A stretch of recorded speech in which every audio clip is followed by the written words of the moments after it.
Hi Quilty friends, I'm Belle from Seam Sew Me, and are you wanting to make your first quilt? Well, let me tell you, if you are, cool people quilt. It's true. So I just started quilting 5 years ago. I'll be 50 in a couple months, and I'm having the time of my life, and I hope you will too. So I'm a quilt pattern designer. I also do a lot of tutorials, and I'm a new fabric designer with Tex. And so in this tutorial, I'm going to share with you the basic things that you need to get started to make your first quilt. Now, this is a $5 billion industry and there's all kinds of things that you can buy. I'm just going to cover the basics with you to get you started. Now, this is part of the beginner quilt block sampler series that helps new ones that are learning to quilt for the first time kind of get started. If you're finding this video later, no problem. You'll get a lot of tips from it. You can download the handout below that's going to go over everything that I talk about today, okay? So let's get started on what you need to make your first quilt. Now, first off, let's talk about sewing machines. Now, this is a machine that I have now. It only does one stitch. It's a straight stitch, and this is an all-metal machine. I will say this machine here is something I bought after I had been quilting actually for a little over a year. The very first machine I had was a Janome 1967 New Home that was in a cabinet that I got on Facebook Market. So you can use whatever you have. You could find something on Facebook Market. You might find something that is more a little bit above what you might get at Walmart or a big box store. This is a Janome, and this is a 4120 QDC. This is the second one. So this is what I got after I upgraded from the 1967 New Home sewing machine. So I went from this, which I still use sometimes when I need decorative or zigzag stitches, and this is what I sew with almost every day, because in quilting you do what's called piecing, where you just sew pieces of fabric together. So I want to say there's a lot of features on different machines. This one is not computerized, it's all manual, and then this one is computerized. So you do have some options. But what I want to say is make sure that you use what you have. And if you've got an older machine and it's been serviced and it's in good condition, those don't break very easily. Just make sure you got it serviced and start there. You could borrow one if you've got a quilty friend maybe that invited you to start quilting. You could borrow one from someone possibly, or you can get on Facebook Market and maybe find one. But you could have some frustrations if you start with sewing machines that are more on the low end, and I know that may be all you can afford, and if that's all you can afford, use what you have to get started.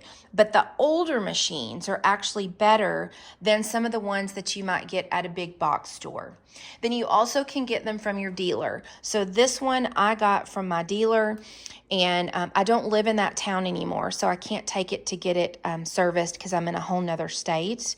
But if you get it from a dealer, they usually give you a class on how to operate, all the buttons and everything, especially with some of the fancier ones, that have the decorative stitches and such. So those are your options. If you've got an older one and you can't find the direction manual, or you find a used one, you can download those. Just Google, and you can download those manuals on the internet. So let me just say, the better the machine, the better results you'll get, but do not let that stop you from starting to quilt, okay? Use what you've got. I just want you to know with the lower end machines, sometimes you might get a little more frustrated. Now, you can get your machines online from a dealer. I'll put the link below for you for someone that I personally have bought from and really like, and that's Sewing Machines Plus. So that's an option for you, or you could find your local dealer there to be able to get you a machine. Now let's talk about fabric. First off, I want to say, use what you can afford.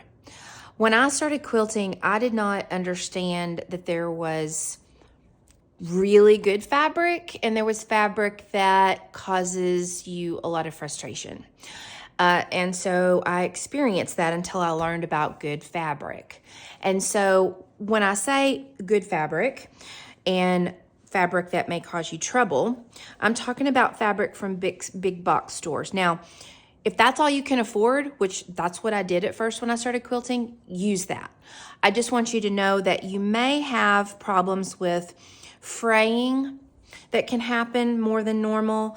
You may have fabric that is just really, really thin and it warps easy when you're quilting. It may fade also because of the different dyes and inks that are not as good a quality as good fabric, but there is no judgment. You could even go to thrift stores and buy 100% cotton shirts and cut your fabric up, okay? So use what you have and what you can afford. But I do want to explain a few things so that if you do have some frustrations, there could be some reasons why. And one is if you don't have, quality enough fabric. But I don't want that to stop you from learning how to quilt. So this is from a big box store that I've just had for a long time. Then you've got fabric from name brand fabric companies, and you can buy these from online quilt shops, online fabric shops, or in-person quilt shops that will have all of the fabric that you can go through. And this will come on a bolt of fabric, like a big bolt of fabric that's usually about 15 yards, and they'll cut off yardage for you, okay? This fabric feels really soft and silky. It's cotton. The dyes are really good. This is a collection from Benartex, who I am a new fabric designer for, in full disclosure. I do like their fabrics, but I've also included, I've used all kinds of brands of more designer fabrics per se. So you can get this online. I don't have a quilt shop close by. The closest one I have really that has a lot of good fabric is about 52 miles away. So a lot of my fabric out here in the country in Arkansas, I'm able to just order online and it shows up. So Benartex is one brand. I'm actually going to be using this line for the beginner quilt block sampler series that we're going to be doing this year, where we make one block a month. Now this is actually, these are called strips, pie strips. Sometimes they're called jelly rolls. There's all different names for them. These are already pre-cut for you. Okay, they come in 2.5-inch strips, so you can get a different sample of all of the prints in that collection. Then this is called a fat quarter bundle, and that's actually just a certain size of fabric. That's about 18 by 22 inches, which I have here on my cutting mat. And you get more fabric this way if you want to have a variety of prints without having like a full yard of each color. And so this company, this is Andover Fabrics. There's a lot of different companies that you can get fabric from. In the description box below, I have a friend that has an online quilt shop, and I will link for you her online shop I have bought from her for many years. And there's a $10 coupon code. If you open up an online account with her, you can get $10 off your first order. But with that said, I want you to use what you have. I love thrift stores and flea markets, and so sometimes I'll find fabric there. So use what you can for your first quilt, because there may be some mistakes your first time and you're not happy with it. So you don't necessarily want to get really expensive fabric if you're going to make mistakes, which is very much part of the learning process.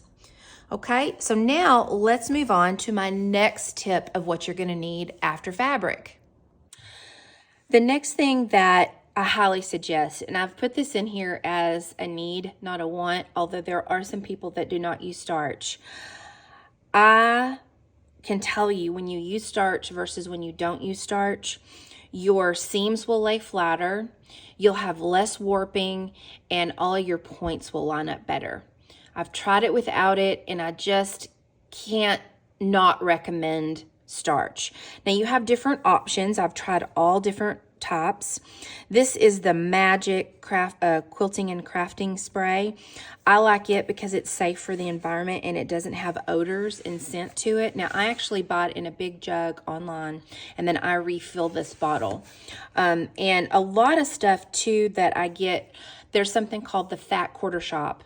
It's a really large online fabric shop where you can order a lot of your stuff if you don't live close to a quilt shop to where you can get these things.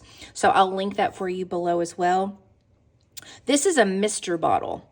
And when you spray, which I'll do, just a fine mist comes out, almost like if you have one of these for your hair and you put water in it. It's way better than using a spray can where you would starch like your cotton dress shirts or something. That kind of comes out in a stream. And this is actually a light mist that really covers all of your fabric. So this is what I use. So I suggest there's another brand called Best Press. You also could make your own starch. There are recipes on how to do that. Warning, sometimes it will attract insects and rodents. So just keep that in mind. I don't make my own, but you can. So starch is definitely a key to have for that.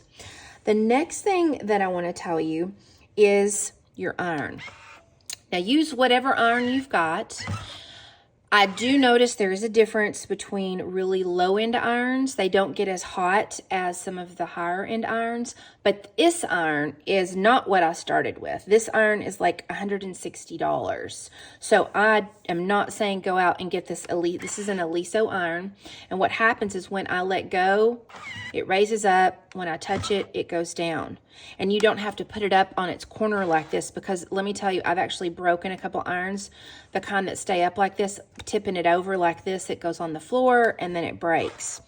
With that said, use what you've got. If you've already got an iron at home and that works fine for you, use that. But if you decide you really love quilting, getting a really good iron is key, because it will be hotter for you. You'll get flatter seams, and also this one is really safe because of the up-down feature. So this could be something on your list later as a splurge that you might want, but Eliso is my favorite because of its safety feature of the up-down.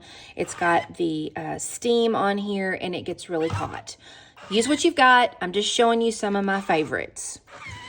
So the next thing that you'll want to get, if you can, you don't have to, but a wool mat. So I have a really big, let me zoom out here for you. I have a really big pressing station, you can see. It goes all the way from here, all the way to the end, so I've got a lot of room. I started out with an ironing board, so you could use an ironing board, and they make wool mats that are the shape of your ironing board, and I'll show you a photo of that. You could get one of those. Now, if you don't want that, you can't afford that, don't get it. Use your regular ironing board, and that will be perfectly fine. The benefit to the wool mat is the heat stays trapped in here, so it really when you press it with, and we don't iron. So when you're pressing your fabric, you don't do this. You actually press it down because it can warp your fabric. But when you press down, the heat stays down here in this wool mat, and then there's heat on the top, and so your seams are going to be flatter. So I highly suggest, if you can splurge on a wool mat, you can get them on Amazon. I'll have all kinds of links for you below on different choices, different sizes, different price ranges. But if you don't want to get a wool mat, you're not sure if you're going to love quilting, start with your ironing board, and that will be perfectly fine.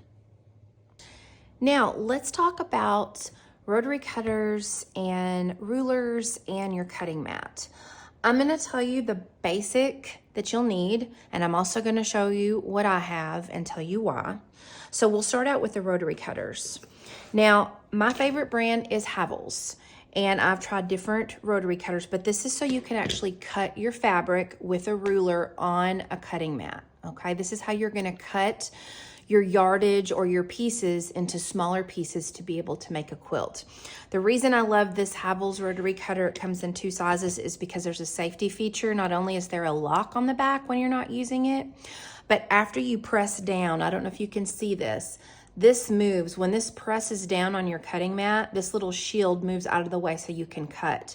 When you're done, it goes back in its home. It's also made really well so that it doesn't break. It's ergonomically correct. This is a 45mm rotary cutter, and this is a 60mm rotary cutter. The 60 is when you're cutting several layers of fabric, and then the 45mm is maybe when you're just cutting maybe 1 or 2 layers of fabric.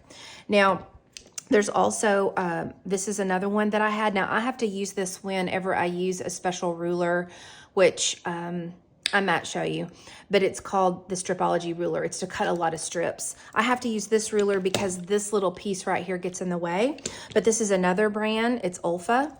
So there's all different brands of rotary cutters. The reason with this one that I don't love to use it unless I have to is because, do you see the blade is exposed? I have to remember to close it. There's been a lot of accidents with rotary cutters, so if you just set this down without closing it and you brush up against it with your hand, you will likely cut yourself. And I know a lot of friends that have had ER visits from that. So be careful. Make sure you make good choices with what you select. I do love Havels, and I'll put a coupon code for you down there because that's all I use unless I have to because of a special ruler, use a different one. But use what works for you, okay? If you go to a big box store and all they have is a certain kind of rotary color cutter, it will absolutely work. Just be careful with it. You can also get you safety gloves. Now, this is actually what fishermen use that are cutting fish. It actually is a metal glove, and you would put this on whenever you're holding your ruler. I'll show you the ruler here. When you're holding your ruler and you have your fabric here and you're cutting, this is so your finger doesn't actually get cut. You don't have to have this. It's just an option. I think I got this one on Amazon, but it can prevent accidents, especially if you don't have a rotary cutter that automatically shuts and the blade goes back to its home.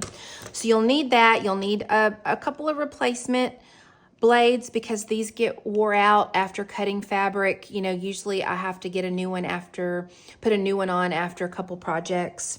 So you will definitely need a rotary cutter, and you may or may not want a safety glove. Let's talk about mats. So there are different types of cutting mats, and the one that you need to get, it needs to be self-healing. Some say they're self-healing and they're really not. So what that means is when you're cutting on this all the time with that rotary cutter, there can get tiny little grooves in there. And when they're self-healing, those little grooves will close back up. Okay, that's what you want. So I've been through several types of mats, but use what you can afford. Use what you can find at, Hobby Lobby or Walmart or what have you to get started. And then you may want to slowly upgrade, which is what I did. After, my mats just not lasting very long, or they didn't heal. So 2 brands that I recommend are Creative Grids, and their mats are gray with the teal colored lines on them. They also have rulers. I'll show you those. This happens to spin. You don't need this. This is a luxury, but I use this because you have to trim blocks down sometimes after you've made them. And so rather than having to lift the block up, and you'll understand as you start to make your first block, you'll understand what I'm saying. This can be helpful, but this is a luxury. You don't have to have it.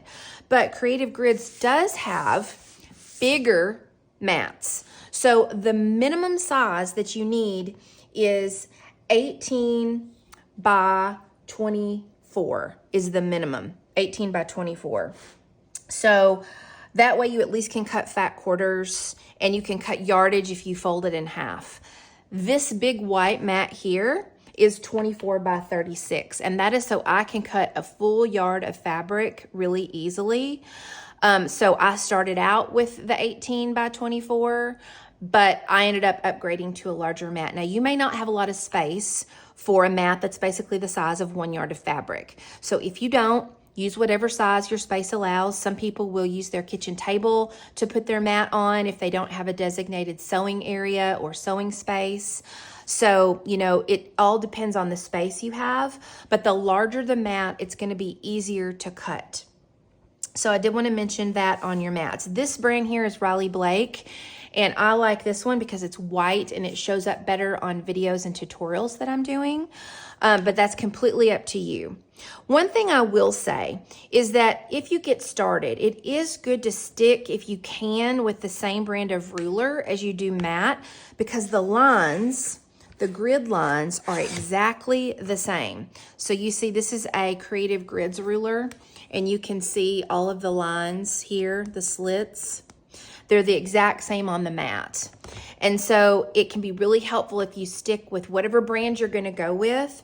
The rulers and the mats are the same. Now for me, I'm not practicing what I preach. I used to just use the gray, but I felt like it wasn't showing up as well in my videos, so I switched to this white one, which I also very much love. And the rulers still work on a different brand of mat. They absolutely still work. But the exact special lines underneath there are slightly different, but the measurements are still the same. You can still cut your strips and your fabric and it will, you know, all work out. But it is usually recommended that if you stick with the same brand, your eyes get used to the lines on the ruler and the mat being the same. So just something to kind of keep in mind. Now on rulers, the basic size that you're gonna need is this one. This is a 6 by 24 inch ruler, okay? That's what you need to be able to cut yardage and fat quarters at least. And this ruler can basically do everything. So if you buy one ruler, it's this size. This one's by Creative Grids. And I know you hear me talk about Creative Grids. I'm not an ambassador for them, but I use a lot of their stuff and I love it because of one big thing. There is grippy, I don't know if you can see these. It's frost, like a grippy on the back. So when you set this on your fabric, it doesn't move and I don't have as many mistakes with cutting. So that is why I like Creative Grids. However, I've got other rulers and I've used other rulers. Use what works for you. This is just my favorite brand. So this is the 6 by 24. Another one that can be really helpful to have is maybe a 6.5 by 6.5 inch square, or this one is an 8.5 by 8.5 inch square. That is to square up smaller blocks. And then you may want a 12 by 12. A 12 by 12 is a typical size larger block and you can square up your blocks with that, but that is an option. That's not needed. At a minimum, this ruler here, and then maybe one small one that's a 6.5 by 6.5 or an 8.5 by 8.5. Now this is not needed. It's a luxury. It may be something you want to get later. This is called the block lock ruler and it's got a groove inside of it. And for quilting, you'll make something called half square triangles regularly. And that is where there is a seam going down the diagonal on your quilt block. Pretend this is a quilt block. This little groove here locks into your seam and it keeps it from moving when you're having to cut and trim a finished half square triangle. Now, again, totally optional, but this comes in a set. I have 2 sizes and I use these all the time.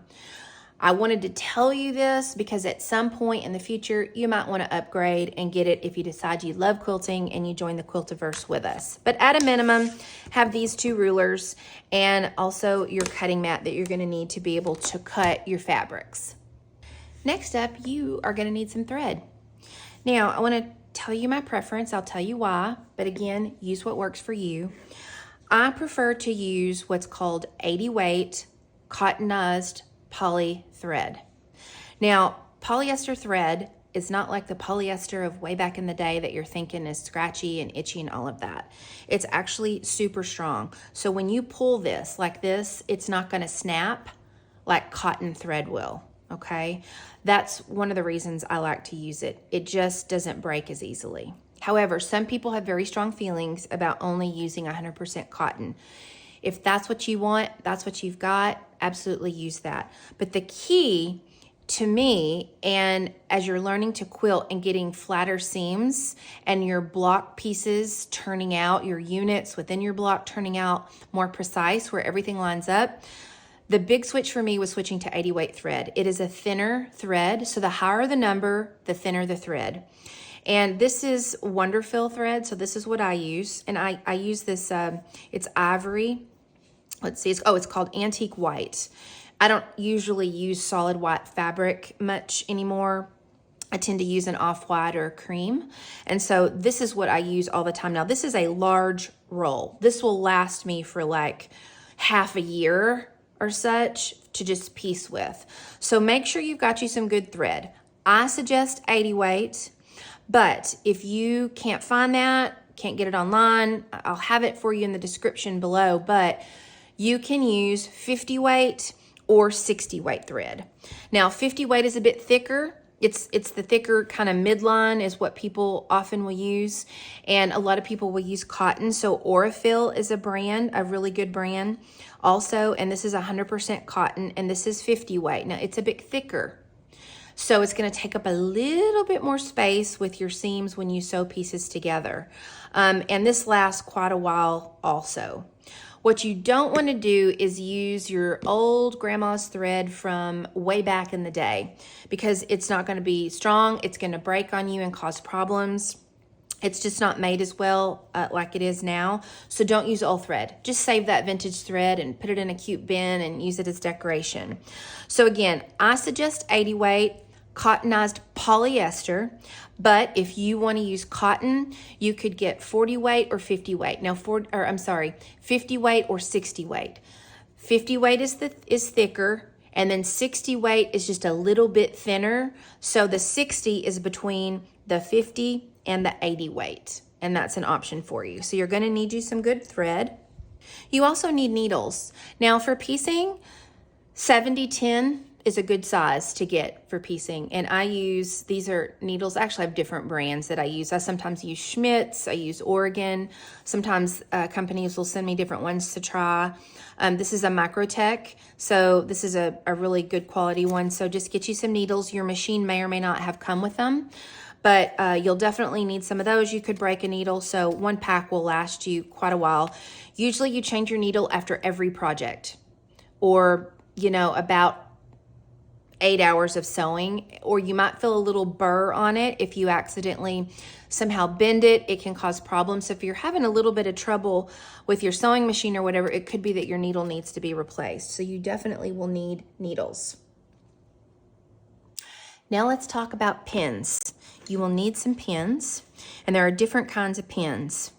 At a minimum, you could get pins that are called clover head, and they actually look like this. I actually have one glued to a little cabochon button because I used to make and sell these, and I don't anymore. But this is the clover flower head pin. Now this is plastic, so if you iron over it, it will melt. So that's why I don't really use these as much anymore. But you need a pack of pins, because we're gonna be pinning. You're gonna be pinning a lot, your fabric together when you sew. That's an option for you. A better option are glass head pins. This is a glass head pin here, and it won't melt if you press over those at all. So you need to get you some of those. And these are also glass too. And then my favorite of all favorite, and these are a splurge, but they last a long time. These are silicone head pins. They're called magic pins. And they have silicone heads on them, so they don't melt when I'm ironing on them. And they also have little grippies. So they come in different lengths. The blue one is kind of a mid-length here. The pink one is longer, but it's a bit thicker. I don't use this one as much unless I'm pinning through really thick fabric. And then I use the little green ones quite a bit with piecing. They're a little bit shorter. They're kind of a teal green color.